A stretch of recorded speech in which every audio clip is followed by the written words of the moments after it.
Imagine this, a man steals $200,000, jumps out of a plane, and disappears.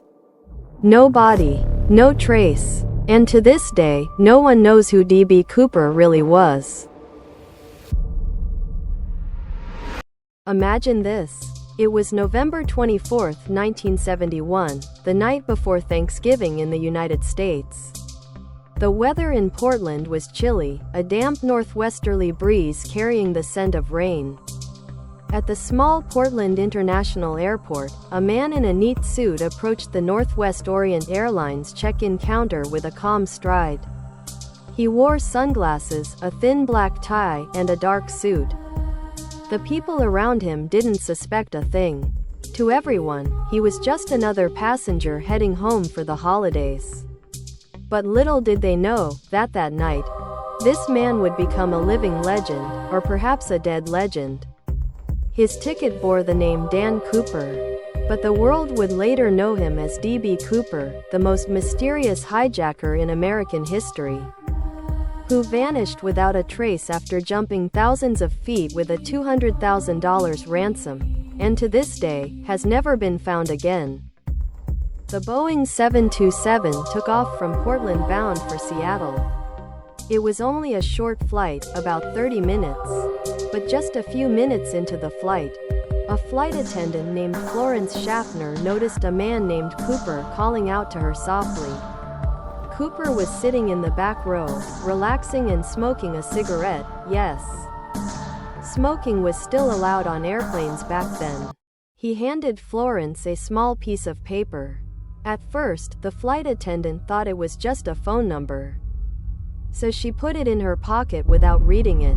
But Cooper immediately leaned forward and said in a low, calm but firm voice, "Greater than, miss, you should read that note. I have a bomb." Florence's heart skipped a beat. She opened the paper. There was a simple but terrifying message, "Greater than, I have a bomb in my bag. I want you to sit here with me." Florence sat down, trying to remain calm. Cooper opened his black bag slightly. Inside, there were several red tubes and wires. It looked like a homemade bomb. He didn't scream, didn't panic, didn't act strangely. Everything was done calmly and politely. He then made his demands: $200,000 cash, 4 parachutes, and a refueling truck ready in Seattle as soon as the plane landed. Florence relayed the message to the pilot, and from there, everything changed. The control tower immediately contacted the FBI, but they couldn't play rough. Cooper had threatened that if they didn't give him the information, he would blow up the plane with all 36 people on board. The plane continued its flight to Seattle at a slow speed, giving the police time to prepare the ransom money and parachutes. During this time, D.B. Cooper remained calm. He even ordered a bourbon and soda while smoking a cigarette. He said to another flight attendant, "Tina Mucklow, you look tired. Just relax. Everything will be fine if they do what I ask." From the way he spoke, Cooper wasn't panicking. He was calm, polite, and even tipped her for her drink. None of the other passengers seemed to realize they were being hijacked. When the plane landed in Seattle, everything went according to plan. The airport lights were dimmed, and the ransom money was handed over by a flight attendant. 4 parachutes were provided, and the fuel was refueled. After all the passengers had safely disembarked, Cooper left only 5 people on the plane: the pilot, co-pilot, 2 flight attendants, and himself. He then requested that the plane be flown back toward Mexico, but with one condition: altitude no higher than 10,000 feet, speed around 300 kilometers per hour. The rear stairs could be opened in the air. The pilot was confused. It was a risky situation, but Cooper already knew how the plane worked. Many believed he had military experience, perhaps a former parachutist or Air Force pilot. Around 8 p.m., the plane flew through the dark skies over the Washington area. It was pouring rain, thunderstorms, and strong winds. In the midst of the storm, Cooper checked his money once more. deployed his parachute, and deployed the tailgate. Tina, the last flight attendant to see him, asked, "Greater than, are you really going to jump in this weather?" Cooper just smiled faintly and said, "Yup." A few minutes later, the air pressure alarm in the cockpit went off, signaling the tailgate was deployed. The pilot felt the plane shake slightly, possibly from someone jumping. After that, silence. Just the sound of the rain and the night wind. When the plane landed in Reno, Nevada, Cooper was gone. The tailgate was open, but there was no sign of anyone. Only the cold air and the lingering tension. The FBI immediately launched a massive search. Hundreds of personnel, tracker dogs, helicopters, and even the military were deployed. But there was no trace. No parachute, no body. No money. It was as if he had truly vanished into thin air.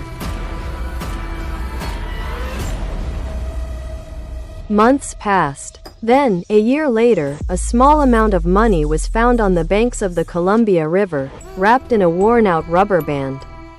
The serial number matched Cooper's ransom note. But there was no other trace.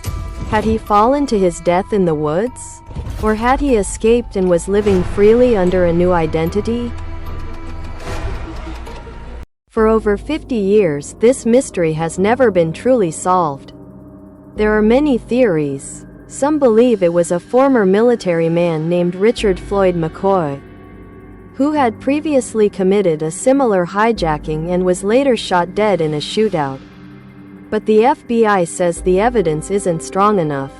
There are also theories that Cooper actually crashed and died that night due to bad weather conditions, and his body was never found. But there are wilder theories that D.B. Cooper was actually a diversion in a covert operation, or that he was an intelligence agent who deliberately disappeared. Interestingly, in 2024, the case went viral again after new evidence emerged from DNA analysis and leaked old FBI documents. An independent researcher found DNA matching on Cooper's tie to McCoy's profile. However, it hasn't been officially confirmed by the FBI, further fueling public curiosity. Imagine, half a century later, this case is still open. D.B. Cooper's name has become an urban legend in America. There are movies, songs, and even games inspired by him. And to this day, every time there's a hijacking or a mysterious case, the name D.B. Cooper always comes up again. The man who casually sat in his airplane seat, drank bourbon, smiled at the flight attendant, then jumped into the stormy night with the ransom money and vanished without a trace. Is he dead? Or is he still alive somewhere, enjoying life as someone else with the money he earned? We may never know, but one thing is certain. That night, November 24, 1971, the world witnessed the most perfect hijacking in history, carried out by a man who, even now, still leaves questions in the air. That name still resonates today. D.B. Cooper, the man who vanished into the storm.